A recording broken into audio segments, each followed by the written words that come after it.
Bing bongy bong, bing bongy bong. This is Joe, the bearded historian. He'll tell you an interesting story. Be careful of his soldiers, they can be brats. This is Angel, she's an entity. She'll cause chaos and plant her hands at you.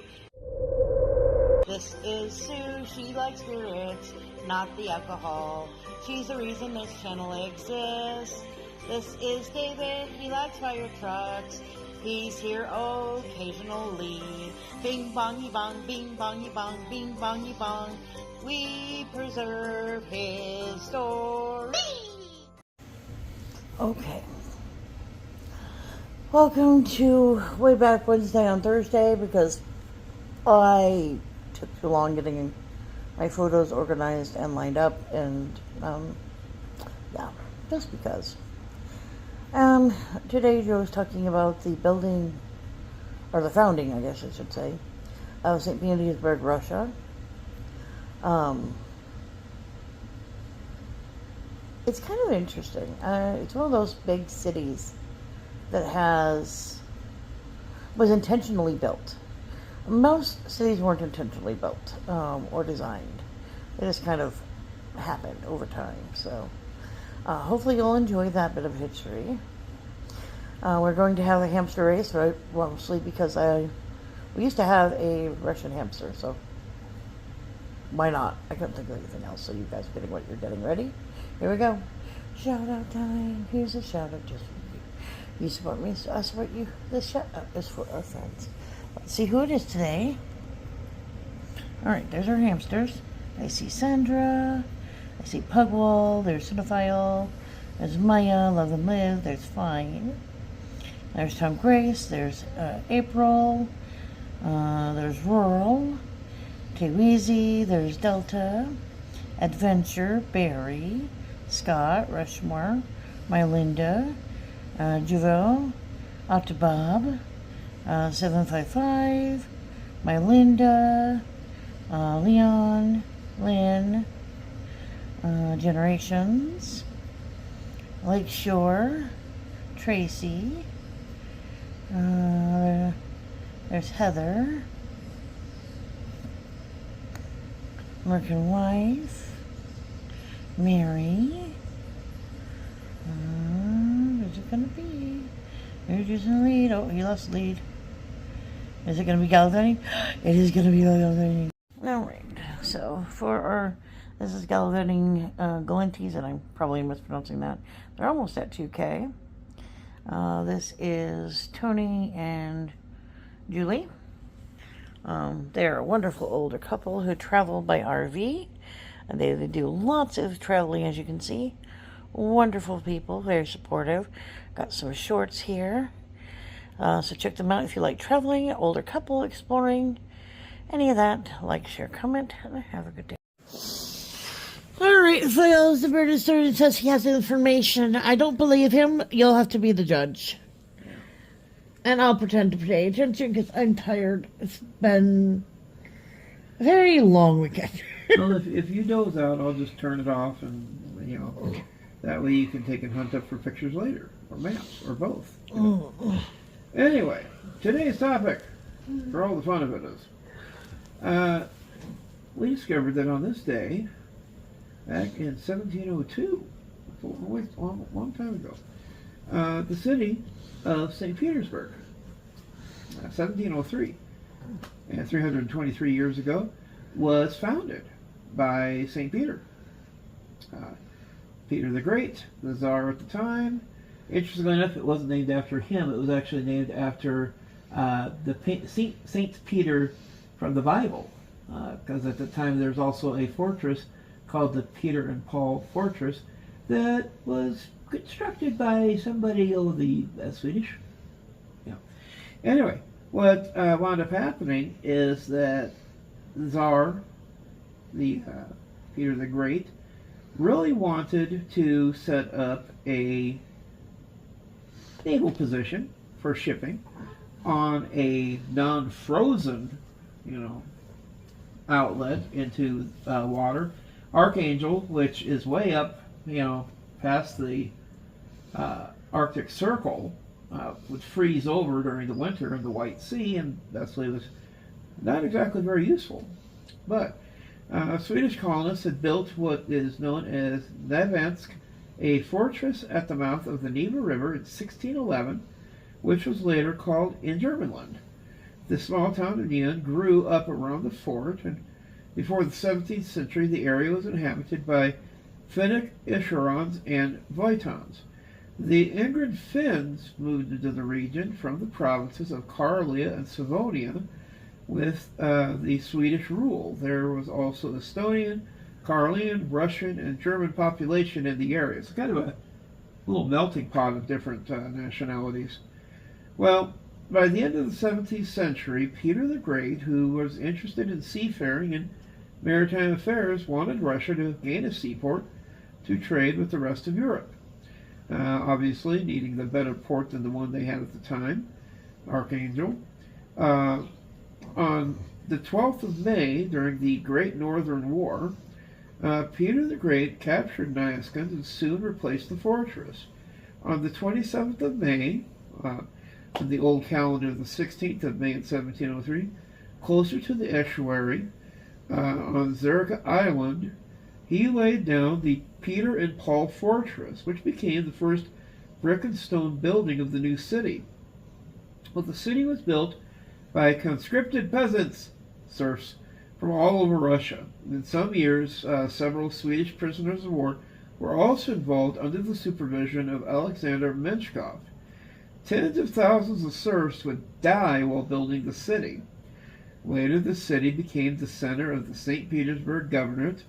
Peter moved the capital from Moscow to St. Petersburg in 1712, 9 years before the Treaty of Nystad in 1721 ended the war.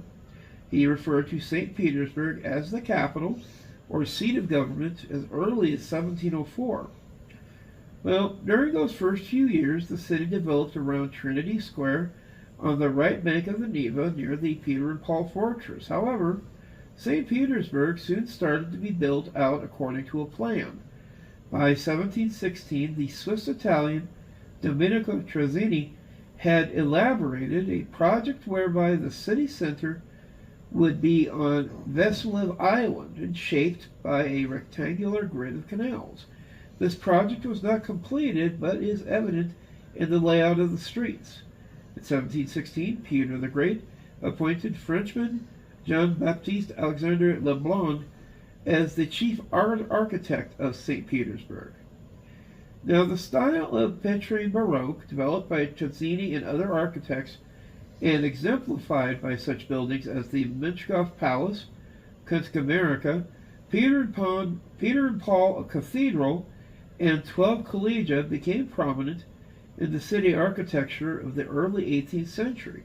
In 1724, the Academy of Sciences, the university, and the academic gymnasium were established in St. Petersburg by Peter the Great.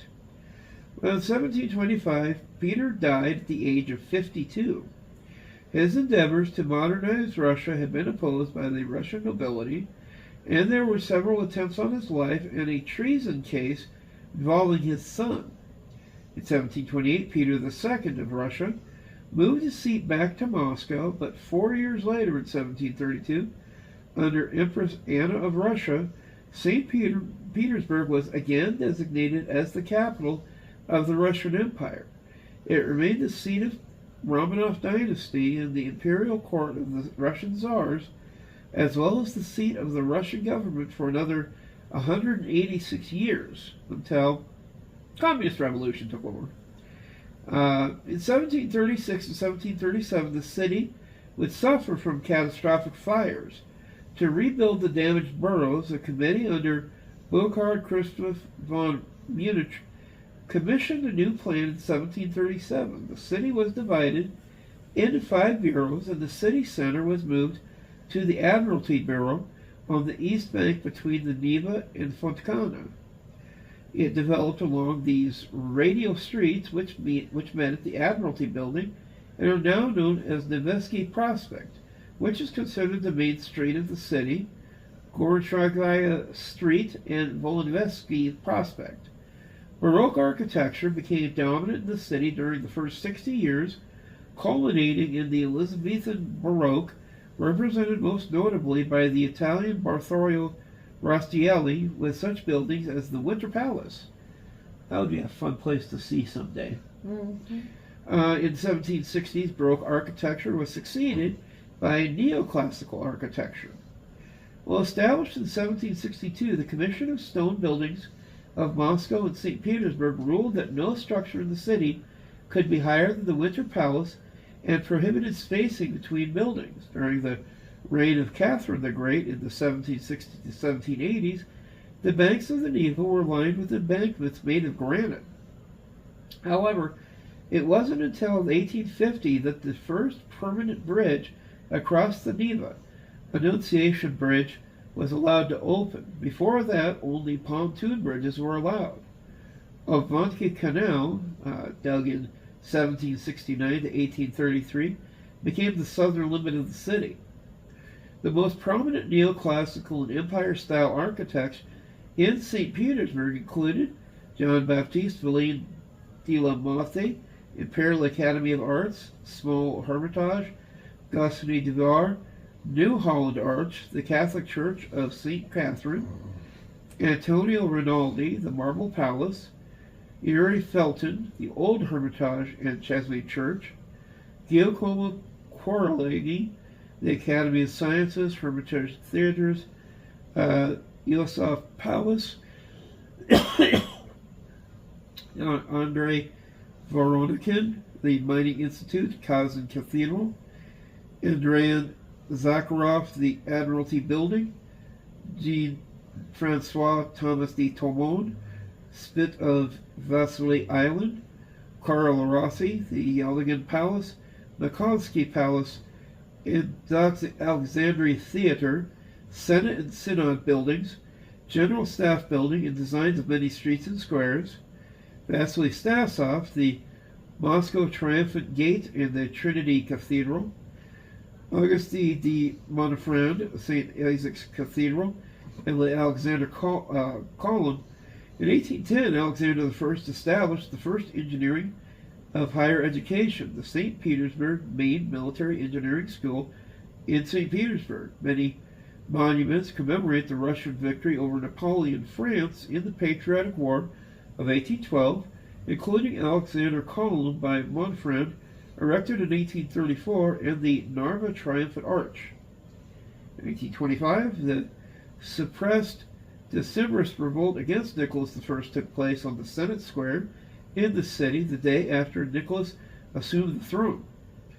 By 1840, neoclassical architecture had given way to various Romanicist styles, which dominated until the 1890s, represented by such architects as Andrei Steckenschneider at the Marlinsky Palace, Bolersky Palace, the Nicholas Palace, New Michael Palace, and Constant Thon, the Mogilsky Railway Station. Apparently they had a lot of things for palaces. With the emancipation of the serfs undertaken by Alexander II in 1861 and an industrial revolution, the influx of former peasants into the capital increased greatly. Poor boroughs spontaneously developed on the outskirts of the city, and St. Petersburg surpassed Moscow in population and industrial growth. It became one of the largest industrial cities in Europe and a major naval base in Kronstadt, the Neva River, and a seaport on the Baltic. Well, the names of Saints Peter and Paul, bestowed upon the original city's citadel and cathedral from 1725, a burial vault of Russian emperors, coincidentally were the names of the first two assassinated Russian emperors, Peter III, supposedly killed by a conspiracy led by his wife, Catherine the Great, and Paul I, Nikolai Androvich Zubov, and other conspirators who had been brought to power Alexander I, the son of their victim. The third emperor's assassination took place in St. Petersburg in 1881 when Alexander II was murdered by some terrorists. The revolution of 1905 began in St. Petersburg and spread quickly to the provinces. By September the 1st, 1914, after the outbreak of World War I, The imperial government renamed the city Petrograd, meaning Peter's city, to remove the German words Saint and Berg. Well, in March of that year, 1917, during the February Revolution, Nicholas II advocated for himself and on behalf of his son, ending the Russian monarchy and over 300 years of Romanov dynastic rule. On the 7th of November, 1917, the Bolsheviks, led by Vladimir Lenin, stormed the Winter Palace in an event known as the October Revolution, October in the old calendar, which led to the Social Democratic Provisional Government, the transfer of all political power to the Soviets, and the rise of the Communist Party. After that, the city acquired a new descriptive name, the City of Three Revolutions, referring to the three major developments of the political history of Russia out of the early 20th century. Now, in September and October of 1917, Operation Alabon, German troops invaded the West Estonian archipelago and threatened Petrograd with bombardment and invasion. On the 12th of March 1918, Lenin transferred the government of Soviet Russia to Moscow to keep it away from the state border. During the Russian Civil War in mid-1919, Russian anti-communist forces, with the help of Estonians, attempted to capture the city, but Leon Trotsky mobilized the army and forced them to retreat to Estonia. On the 26th of January 1924, 5 days after Lenin's death, Petrograd was renamed Leningrad. Later, many streets and other toponyms were renamed accordingly, with the names and the honors of communist figures replacing historic names given centuries before. The city has over 230 places associated with the life and activities of Lenin. Some of them were turned into museums, including the cruiser Aurora, the symbol of the October Revolution and the oldest ship in the Russian Navy. In the 1920s and 30s, the poor outskirts were reconstituted and reconstructed into regularly planned bureaus. Constructivist architecture flourished around that time, and housing became a government-provided amenity. Many bourgeois apartments were so large that numerous families were assigned to what were called communal apartments. By the 1930s, 68% of the population lived in such housing under very poor conditions. In 1935, a new general plan was outlined, whereas the city should expand to the south. Constructivism was rejected in favor of the more pompous Stalinist architecture.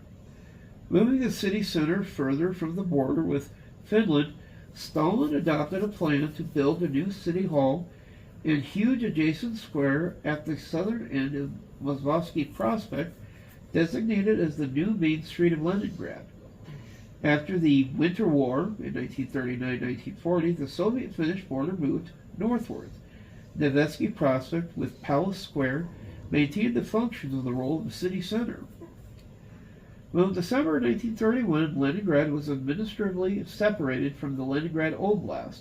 At that time, it included the Leningrad Suburban District, some parts of which were transferred back to the Leningrad Oblast in 1936 and turned into Volozhsky District, Khoronsky District, Pargovsky District, and Slutsky District, renamed Pavlovsky District in 1944. Now, during the Soviet era, many historical architecture monuments of the previous centuries were destroyed by the new regime for ideological reasons. While that mainly concerned churches and cathedrals, some of the buildings were also demolished. On the 1st of December 1934, Sergei Kirov, the Bolshevik leader of Leningrad, was assassinated under suspicious circumstances, which became the pretext for the Great Purge. In Leningrad, approximately 40,000 were executed during Stalin's purges. Somebody was throwing a temper tantrum. Now, during World War II, German forces besieged Leningrad following the Axis invasion of the Soviet Union in June of 1941. The siege would last about almost 2.5 years, 872 days, from the 8th of September 1941 to the 27th of January 1944. Now, the siege of Leningrad for the military guys out there. We all you've read about it, you've heard about it. It was a metaphysical nightmare. Some people think Hitler did it just to starve the Soviets out. Some felt that he just felt he couldn't take the city. But literally, they tried to cut off every route into the city. Longest, most destructive, most lethal siege in major city in modern history. Isolated the city from food supplies except for those provided through a road of life which was set across Lake Ladoga, which could not make it through until the lake froze. More than 1 million civilians were killed, mostly from starvation. Incidents of cannibalism, with about 2,000 residents arrested for eating other people. Many others escaped or were evacuated, so the city became largely depopulated. Well, on May 1st, 1945, Stalin, in his Supreme Command Order Number 20, named Leningrad, alongside Stalingrad, Sevastopol, and Odessa, hero cities of the war. A law acknowledging the honorary title of Hero City passed on the 8th of May, 1965, for the 20th anniversary of the victory of the Great Patriotic War. During the Brezhnev era, the president of the Soviet Union awarded Leningrad the Hero City, the Order of Lenin, and the Gold Star Medal for the heroic resistance of the city and tenacity of the survivors of the siege. The Hero City obelisk bearing the Gold Star sign was installed in April of 1985. Now, interestingly enough, it wasn't a very long-lasting event. From 1985, by 1991, the Soviet Empire was running out of gas, running out of money. They started running into other problems. Borders got redesigned thanks to post-World War II events. Land that had been annexed went back to Finland under peace treaties following the Winter War. They had towns that were basically reoccupied. Leningrad, many of its suburbs were rebuilt over the post-war decades, partially according to pre-war plans. 1948 General Plan for Leningrad featured radial urban development to the north as well as to the south. Pavlovsky district in Leningrad Oblast was abolished, and parts of the territory, including Pavlovsk, merged with Leningrad, and in 1954, the settlements of Lvovsho, Parlogodo, and Prozhny were merged with Leningrad. Now, Leningrad gave its name to the Leningrad Affair from 1949 to 1952, a notable event in post-war political struggle in the USSR. It was a product of rivalry between Stalin's potential successors, where one side was represented by the leaders of the city Communist Party organization, the second most significant one in the country after Moscow, and the entire leadership of Leningrad was destroyed, including the former mayor, Kuznov, the acting mayor, Peter Sergeyevich Pakpov, and all of their deputies. Overall, 23 leaders were sentenced to the death penalty. 181 to prisoner exile, rehabilitated in 1954, which meant you're going to go enjoy Siberia. Oh, yay! Now, about 2,000 ranking officials from the USSR were expelled from the party and from the Komsomol and removed from leadership positions, kind of cleaning the house. The Leningrad Metro Underground rapid transit system, designed before the war, would open in 1955 with its first 8 train stations decorated with marble and bronze. However, after Stalin died in 1953, the perceived ornamental excesses of the Stalinist architecture were abandoned. From 1960 until the 1980s, many new residential boroughs were built on the outskirts where the functionalist apartment blocks were nearly identical to each other. Many families moved there from Kamasudra at the city center to live in separate apartments. Now, on the 12th of June 1991, simultaneous with the first Russian SFSR presidential elections, the city authorities arranged for mayoral elections and a referendum on the city's name, which resulted with the original name St. Petersburg being restored. by 66% of the votes of the total went to Anatoly Shabak, who became the first directly elected mayor of the city. Meanwhile, economic conditions started to deteriorate as the country's people tried to adapt to major changes. For the first time since the 1940s, food rationing was introduced, and the city received humanitarian food aid from abroad.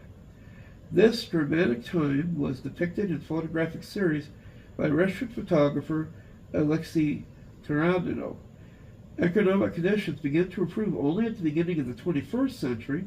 In 1995, a northern section of the Korozovo-Vostochny line of the St. Petersburg metro was cut off by underground flooding, creating major obstacle in the city development for almost 10 years. Well, you build subways in the swampland, it kind of happens. But, Leningrad, for its time and place, it's still a neat city. There's a lot of history involved there. And as they're moving into this next, century, there's a lot of different places that are seeing developments. It's moving, further into the Baltic Sea, which is kind of cool. In 323 years, someday if we turn into world travelers and the ghosts are nice to us, maybe we'll get a chance to go check it out. But there are some cathedrals and things that are over that way. Yeah. That I'd love to see. Yeah. But that will take a lot of funds, so. Yeah, funds and also some peace, because right now Russia is kind of in a war with Ukraine. So. Yeah, I'm not worried about that. Yeah. But this has been the Bearded Historian for another week of the Mud Files on Wayback Wednesday. We will catch you guys next week. Unless he throws me out of the garbage again. I'll throw you in the garbage. Yay! Almost 24 minutes. Cool.